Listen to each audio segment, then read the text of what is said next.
వరుసగా మూడోసారి కాంగ్రెసేతర పార్టీకి చెందిన నేత ప్రధాని కావడాన్ని విపక్షాలు సహించలేకపోతున్నట్లు మోదీ పేర్కొన్నారు. గాంధీ కుటుంబం వ్యవహరిస్తున్న తీరును మోదీ ఖండించారు. ఎన్డీఏ పార్లమెంటు పార్టీ సమావేశంలో ఇవాళ ప్రధాని మోదీ మాట్లాడారు.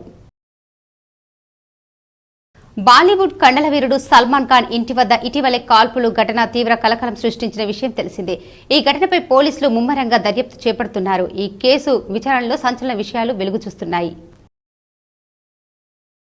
రేంజర్ మండల కేంద్రంలోని ప్రాథమిక ఆరోగ్య కేంద్రం ఆధ్వర్యంలో జూలై నెలను డెంగ్యూ నెలలుగా పరిగణలోకి తీసుకుని దీనిని భాగంగా ర్యాలీ నిర్వహించారు.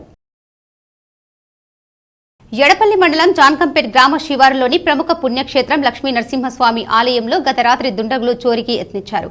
అటువైపుగా వెళ్తున్న పోలీస్ జీపును చూసి దొంగలు పారిపోయారు. కామారెడ్డి జిల్లా బాన్స్వాడలో ఎమ్మెల్యే పోచారం శ్రీనివాసరెడ్డి నివాసంలో కాంగ్రెస్ పార్టీ టీపీసీసీ సభ్యులు కాసుల బాలరత్ తన అనుచరులతో కలిసి మర్యాదపూర్వకంగా కలిశారు. అక్కడ సభను ఏర్పాటు చేశారు.